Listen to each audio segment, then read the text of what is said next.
ବୃନ୍ଦାବନ ଧାମର ଗିରିରାଜ ଗୋବର୍ଦ୍ଧନ ପୀଠରେ ଆମେ ଆଜି ଅଛୁ। ଏଇଠି ଉତ୍ତରପ୍ରଦେଶ ପାଇଁ ଗୋଟେ ସାମ୍ବାଦିକ ସମ୍ମିଳନ କରି ଆସନ୍ତାକାଲି ଯିବୁ। ସବୁ ଜାଗାରେ ସାମ୍ବାଦିକ ସମ୍ମିଳନୀ ସାର୍ଥକ ହେଉଛି। ଏପର୍ଯ୍ୟନ୍ତ 5ଟି ରାଜ୍ୟରେ ସରିଲାଣି। ପ୍ରଚଣ୍ଡ ଶୀତ ସତ୍ତ୍ୱେ ଶାରୀରିକ କ୍ଳାନ୍ତି ଥିଲେ ବି ଯେହେତୁ ଆମେ କାମ କରୁଛୁ ସେହେତୁ ଆମକୁ ବୟସ କିମ୍ବା କ୍ଳାନ୍ତି କିଛି ଜଣାପଡ଼ୁନାହିଁ। ଆଜି ସନାତନ ଶବ୍ଦ ସମସ୍ତଙ୍କ ପାଇଁ, ସମସ୍ତ ବେଳେ ହିନ୍ଦୁମାନଙ୍କୁ ଛାଡ଼ି ଅନ୍ୟମାନଙ୍କ ପାଇଁ ଗୋଟେ ବିଶ୍ୱବୃକ୍ଷରେ ପରିଣତ ହୋଇଯାଇଛି। ସେ ଭାବୁଛନ୍ତି ଯେ ସନାତନୀ ହିନ୍ଦୁମାନଙ୍କୁ ମାର, ଏଇ ଧର୍ମଟାକୁ ଆମେ ଲୋପ କରିଦେଲେ ଆମେ ରାଜୁତି କରିବୁ। କିନ୍ତୁ ସଜ୍ଜନ, ସେ ଯୁଗ ବର୍ତ୍ତମାନ ନାହିଁ।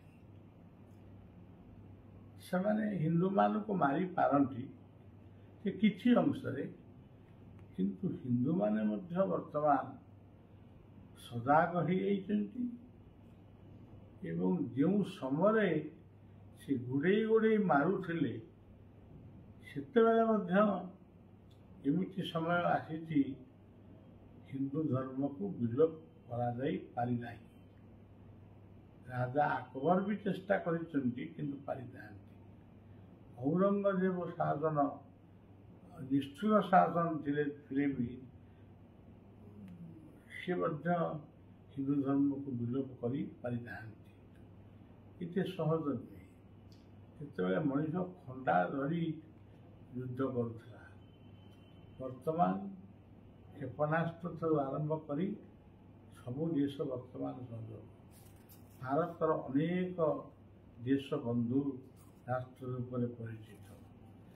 ଭାରତ ଏକ ଜନବହୁଳ ରାଷ୍ଟ୍ର। ଏଠି ସମସ୍ତେ ସଚେତନ ଅଛନ୍ତି। କିନ୍ତୁ ମୋର କହିବାର କଥା,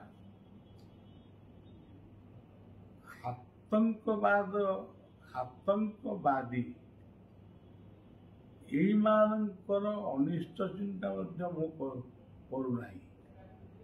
ଏମାନଙ୍କ ଭିତରେ ସଦ୍ବୁଦ୍ଧି, ସଦ୍ଜ୍ଞାନ ଉଦୟ ହେଉ, ସେ ଯେଉଁ ଧର୍ମର ହୁଅନ୍ତୁ। ହିନ୍ଦୁ, ମୁସଲମାନ, ଖ୍ରୀଷ୍ଟିଆନ, ବୌଦ୍ଧ, ଜୈନ, ଶିଖ, ସେଇମାନଙ୍କ ପାଇଁ ମୁଁ କହୁଛି। ଧର୍ମ ଅହିଂସାର ବାର୍ତ୍ତା ବହନ କରେ। ଧର୍ମ ସୃଷ୍ଟି ହୋଇଥିଲା କେବଳ ହିଂସାରୁ ଦୂରେଇ ରହିବା ପାଇଁ। କିନ୍ତୁ ଆଜି ଧର୍ମ ନାମରେ ହିଂସା, କେତେ ଦୂର ଯଥାର୍ଥ ସମସ୍ତେ ମିଳିମିଶି ଏହାକୁ ଚିନ୍ତା କରୁ। ତ ଆମେ ବା କରିବାକୁ ନାଗା ବାବାଜୀ ମାନେ ବର୍ତ୍ତମାନ ଜାଗ୍ରତ ହୋଇ ଭାରତ ସରକାରଙ୍କୁ ଅପେକ୍ଷା କରିଛନ୍ତି। ସେ ହଁ କହିବା ମାନେ ସେମାନେ ସୀମାନ୍ତ ଦେଇ ସେମାନଙ୍କ ସହିତ ଯୁଦ୍ଧ କରିବା ପାଇଁ ପ୍ରସ୍ତୁତ, ମରିବା ପାଇଁ ମଧ୍ୟ ପ୍ରସ୍ତୁତ। ମରିବେ ନହେଲେ ମାରିବେ। ଅତୀତରେ ସେମାନେ ବହୁତ ମରିଛନ୍ତି ଏବଂ ମାରିଛନ୍ତି। ଏବେ ମଧ୍ୟ ସେଇ ନିଶା ତାଙ୍କର ଅଛି। ତେଣୁ ସାଧୁସନ୍ଥ ମାନେ ତାଙ୍କର ସାଧନା ବଳରେ ସେ ହୁଏତ ଈର୍ଷାକୁ ସୁପ୍ତ କରିଦେଇ ପାରନ୍ତି। ତାହା ହିଁ ହଉ। କିନ୍ତୁ କୌଣସି ଧର୍ମର ବ୍ୟକ୍ତି ହିଂସାକୁ ଆପଣେଇ ନ ନେଇ ବରଂ ଅହିଂସାର ସାଧକ ହୁଅନ୍ତୁ, ସମସ୍ତେ ମିଳିମିଶି ଚଳନ୍ତୁ।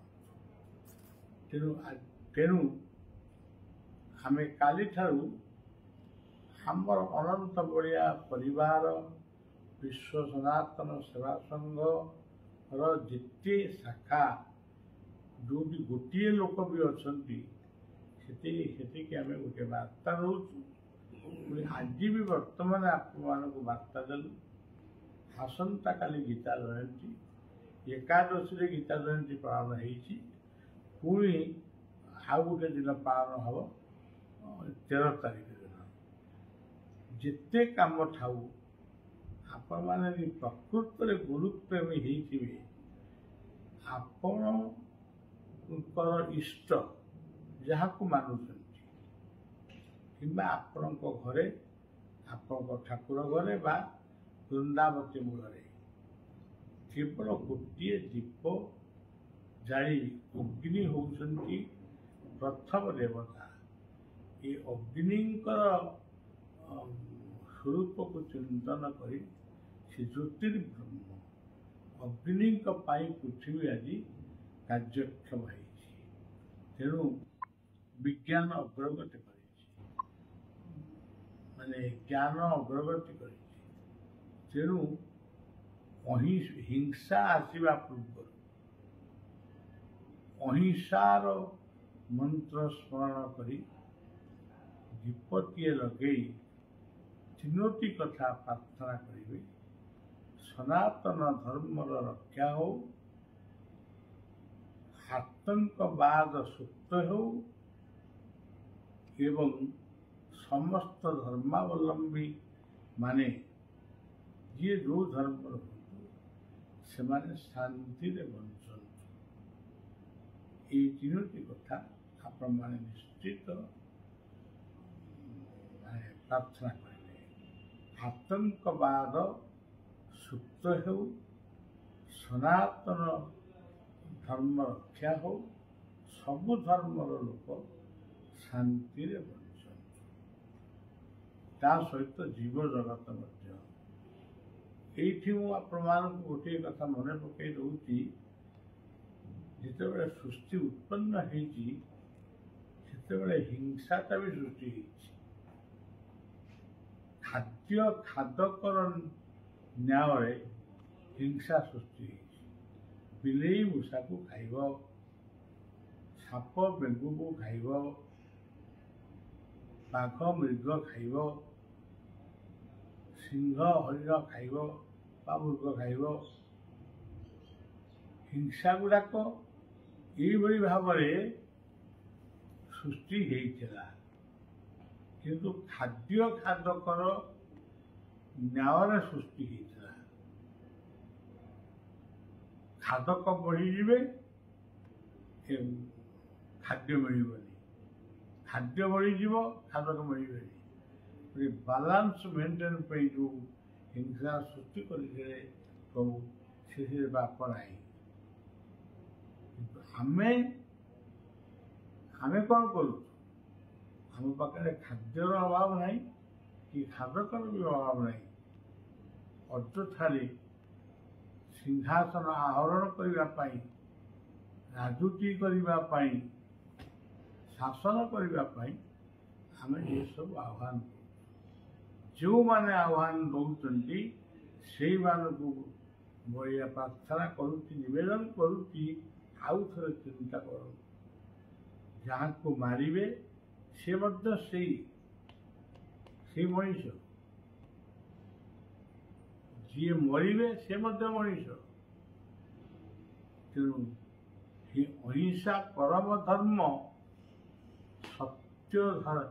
ସତ୍ୟ ଶାନ୍ତି ଦୟା ଧର୍ମ, କ୍ଷମା ଅହିଂସା ଧର୍ମ, ଈଶ ଧର୍ମ ସନାତନ, ଏ କଥା ମଧ୍ୟ ଶାସ୍ତ୍ରରେ ଲେଖା ହେଇଛି।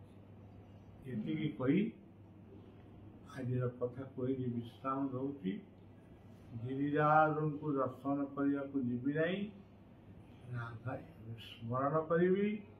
ରାଧାକୁଣ୍ଡ, ଶ୍ୟାମକୁଣ୍ଡ, ବର୍ଷାଣା, ନିର୍ଭୁବନ, ବୃନ୍ଦାବନ, ଗୋକୁଳ, ନନ୍ଦଗାଁव, ଏ ସବୁ କିଛି ତୀର୍ଥକୁ ସ୍ମରଣ କରି କେବଳ ଧର୍ମରୁ ହିଂସା ଦୂର ପାଇଁ ମୋର ବିଶ୍ରାମ କକ୍ଷରେ ପ୍ରାର୍ଥନା କରି ରହୁଛି। ଜୟ ଗୁରୁ, ଜୟ ଜଗନ୍ନାଥ, ଜୟ ଶ୍ରୀରାମ।